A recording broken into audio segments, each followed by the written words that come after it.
Hello student, आज हम करा रहे हैं आपको क्लास 9th चैप्टर 6 पर बेस्ड इंट्रोडक्शन। चैप्टर 6 है ये, लाइंस एंड एंगल्स। आज हम बात करेंगे अल्टरनेट एंगल्स, करस्पॉन्डिंग एंगल्स और को इंटीरियर एंगल्स। और इसके बाद हम कराएंगे इस एक्सरसाइज के क्वेश्चन, यानी कि एक्सरसाइज 6.1 के क्वेश्चन। तो बच्चों देखिए, दो लाइन हैं। एक इस लाइन को हमने एल नेम दे दिया, इसको एम दे दिया, और L और M दोनों पैरेलल लाइन गिवन है आपको, ठीक है। और ये है P लाइन और ये ट्रांसवर्सल लाइन है। ट्रांसवर्सल लाइन ये होती है और ये दो पैरेलल लाइन है, ठीक है। आपको गिवन है यहाँ पे L पैरेलल M और लाइन P है। जो P लाइन है वो है ट्रांसवर्सल लाइन,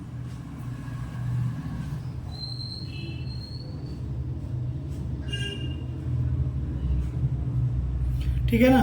तो हम अल्टरनेट इंटीरियर एंगल की बात कर रहे हैं। अल्टरनेट एंगल्स में दो तरह के एंगल होते हैं, अल्टरनेट इंटीरियर एंगल और अल्टरनेट एक्सटीरियर एंगल।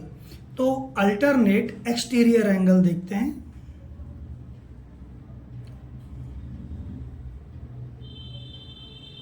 ALT से काट दो, ALTERNAT।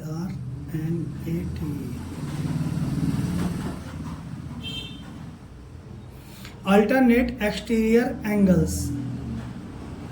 तो बच्चों देखो, एंगल 2 और 7 ये एक्सटीरियर एंगल हैं। पेयर में बता रहा हूं, अल्टरनेट एक्सटीरियर एंगल्स के पेयर।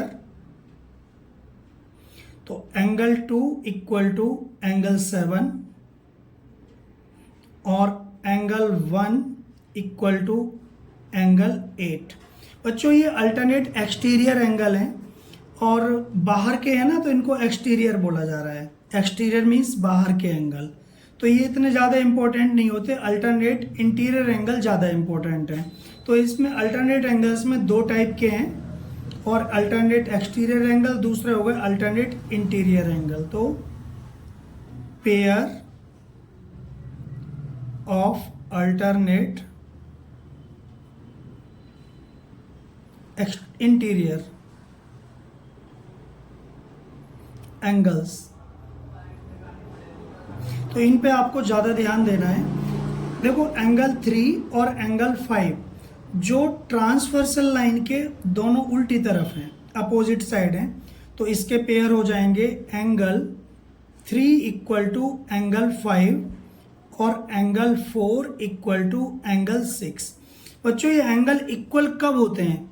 ये एंगल इक्वल तब होते हैं सारे, चाहे वो अल्टरनेट एंगल हो, चाहे ट्रांसवर्सल हो, चाहे को इंटीरियर। ये इक्वल तब होते हैं, को इंटीरियर की बात बाद में करते हैं। तो इसमें pair of alternate interior angle में एंगल 3 और 5 और एंगल 4 और 6 ये इक्वल तब होते हैं जब लाइन पैरेलल होती है। पैरेलल लाइन होगी तभी एंगल इक्वल होंगे, या फिर एंगल इक्वल होंगे तो लाइन पैरेलल होगी। दोनों ही बातें ट्रू हैं। तो यहाँ पर ये जो पेयर दिए हुए हैं समझ गए होंगे आप। और इधर ये 3, 5 और 4, 6, तो ये एंगल इधर मैंने डबल बार कर दिया ताकि पता रहे। तो यहाँ पर ये एंगल आपके अल्टरनेट इंटीरियर एंगल्स हैं, ठीक है।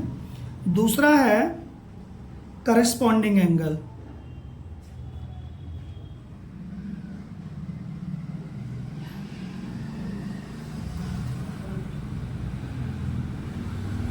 तो बच्चों करस्पॉन्डिंग एंगल क्या होते हैं? ये भी काफ़ी इंपॉर्टेंट एंगल है।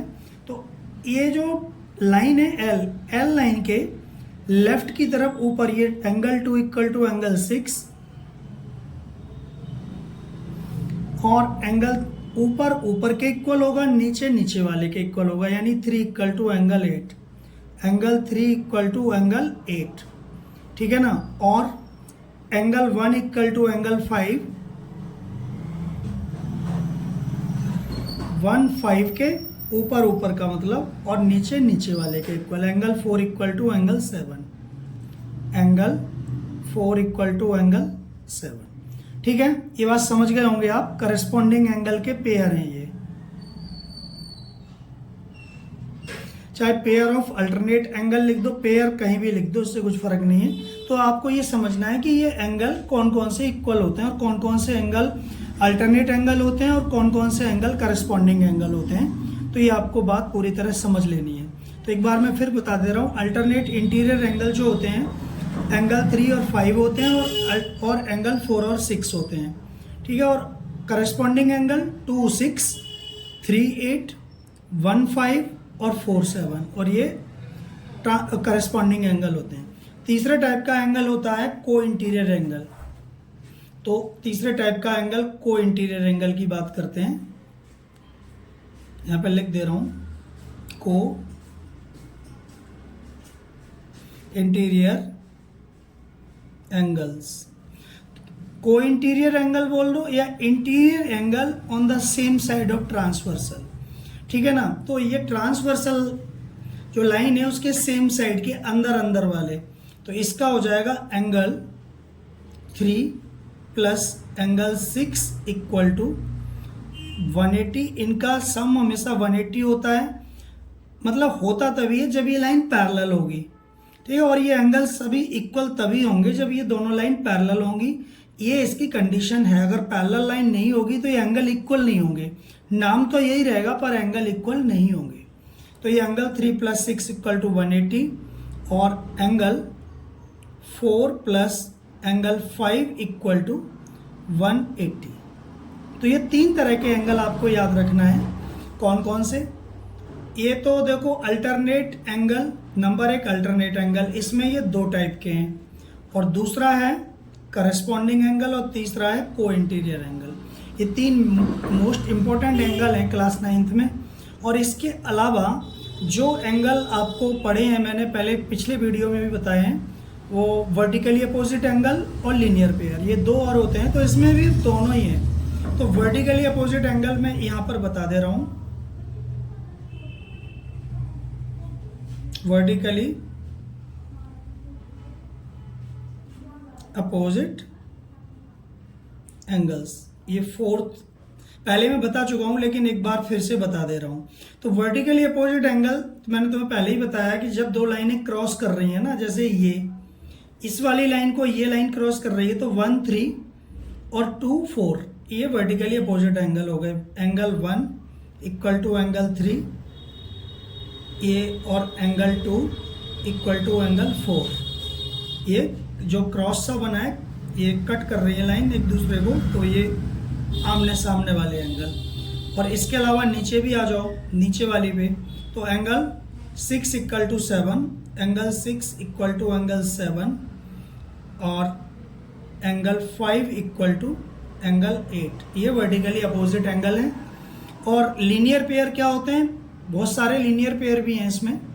तो लीनियर पेयर का भी समझ लो, 5वां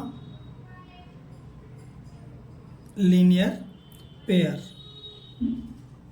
तो लीनियर पेयर का मतलब ये होता है जब लाइन पर दो पूरे 180 एंगल को 2 पार्ट्स में डिवाइड हो रहा है। यहाँ पे एंगल 2 + 1 ये भी 180 है, तो angle 2 plus angle 1 equal to 180। ये भी लीनियर पेयर है। बहुत सारे हैं, सारे नहीं लिखने हैं। 2, 1, 3, 4 भी लीनियर पेयर है। Angle 3 plus angle 4 equal to 180। तो ये लीनियर पेयर में 2 एंगल का सम जब 180 डिग्री होता है तो वो लीनियर पेयर कहलाता है और हमेशा लाइन पे बनता है ये। और इस तरह 1, 4 और 2, 3 ये भी लीनियर पेयर है क्योंकि ये भी लाइन पे बन रहे हैं। ये 1, 4 angle 1 plus angle 4 equal to 180 और angle 3 plus angle 2 equal to 180। 2, 3 चाहे 3 + 2 कर लो, चाहे 2 + 3 कर लो, एक ही बात है, ठीक है। ये हो गए। और इसके अलावा नीचे आ जाओ तो angle 6 plus angle 5 equal to 180, ये भी लीनियर पेयर है। और angle 8 plus angle 7 equal to 180। और बच्चों क्या हो जाएगा? एंगल 5, 7 हो जाएगा। Angle 5 plus angle 7 equal to 180 और 6 + 8 angle 6 plus angle 8 equal to 180। तो इतने सारे इसमें लीनियर पेयर हैं। 1, 2, 3, 4, 5, 6, 7, 8, तो 8 लीनियर पेयर हैं इसमें, बहुत सारे। तो आप सारे एंगल समझ गए होंगे। और सभी एंगल को, जो 5 टाइप के एंगल अगर आपको समझ में आ गए तो क्वेश्चन आपके लिए काफ़ी इजी रहेंगे। अब हम इसकी एक्सरसाइज करा रहे हैं, ठीक है। तो बच्चों एक्सरसाइज 6.1 का क्वेश्चन नंबर फर्स्ट ये है, line A B and C D intersect at O. जरा मैं इसका डायग्राम बना ले रहा हूँ। तो बच्चों इस क्वेश्चन का डायग्राम है, दोबारा से पढ़ लेते हैं हम इसको। Line A B and C D intersect at O. Line A B और सी डी, ये दो लाइन है। ये लाइन नहीं है, ये रे है या ये एंगल है, केवल लाइन नहीं है ये, क्योंकि यहाँ पे ख़त्म हो गई है। लाइन वो होती है जिसके दोनों तरफ एरो होता है। तो ये लाइन है और एक ये लाइन है। तो ये दोनों लाइनें ऊपर इंटरसेक्ट कर रही हैं। If AOC and BOD equal to 70 degree, यानी AOC ये वाला एंगल और BOE AOC एंड BOE है बच्चों, यहाँ पे D नहीं है, BOE है ये, ठीक है ना, BOE या यहाँ पे लिख दो ऊपर काट के एंगल BOE। ये दोनों एंगल का सम इस वाले का और इस वाले का 70 डिग्री है। पर ये इसका मतलब नहीं है कि हाफ हाफ है, कुछ भी हो सकता है। तो देखिए मैं आपको सॉल्यूशन कर रहा हूँ सीधा।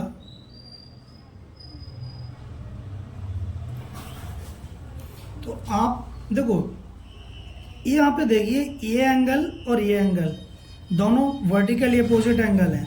तो यहाँ पर एंगल AOC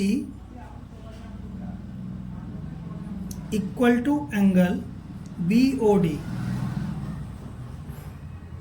ठीक है। दोनों वर्टिकली अपोजिट एंगल है, वर्टिकली अपोजिट एंगल, इस शॉर्ट में VOA लिख देते हैं। तो एंगल AOC इक्वल टू, देखो BOD 40 डिग्री है तो यहाँ 40 लिख दिया। अब आप देखो AOC 40 आ गया, तो ये भी 40 हो गया, क्योंकि आमने सामने के एंगल ये वर्टिकली अपोजिट एंगल है, या हिंदी में शीर्षाभिमुख कोण, शीर्षाभिमुख कोण बोलते हैं। तो ये हो गया, ठीक। अब आपको एक चीज़ दी हुई है, ये वाली, ये आप नोट करके यहाँ लिखो, angle AOC plus angle BOE equal to 70, यहाँ गिवन है ये, ठीक है, ये गिवन है। तो AOC 40 है, आपको पता है, 40 plus angle BOE equal to 70। तो एंगल BOE निकालो, तो ये 40 उधर जाएगा, प्लस का है ये, उधर जाके माइनस का हो जाएगा, 70 माइनस 40 इक्वल टू 30। तो एंगल BOE आ गया 30 डिग्री, तो ये वाला एंगल 30 हो गया, ठीक है। तो आपको यही पूछा था। अब बच्चों हमारा एक आंसर आ गया, फाइंड एंगल BOE, तो BOE आ गया 30, ठीक है। अब रिफ्लेक्स एंगल COE, तो CO यहाँ पर A लिख दो, COE निकालेंगे।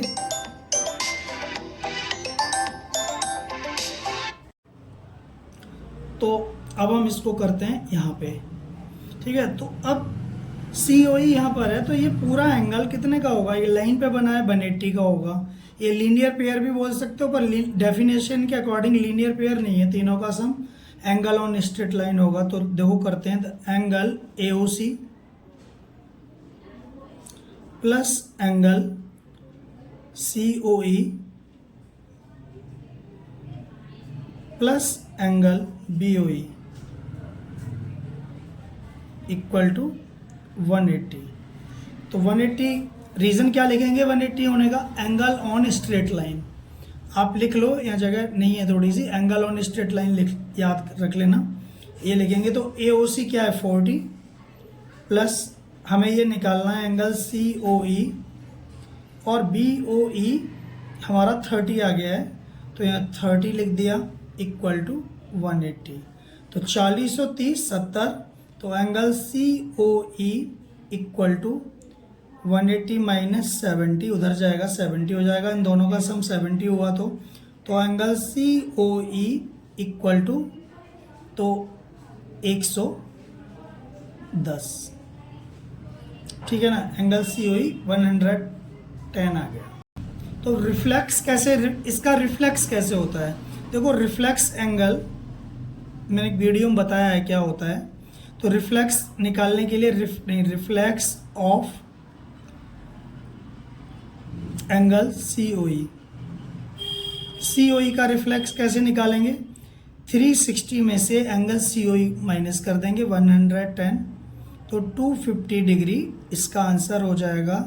तो हमारे दो आंसर आ गए, 30 डिग्री और 250 डिग्री, और ये हमारे आंसर हो गया फाइनल।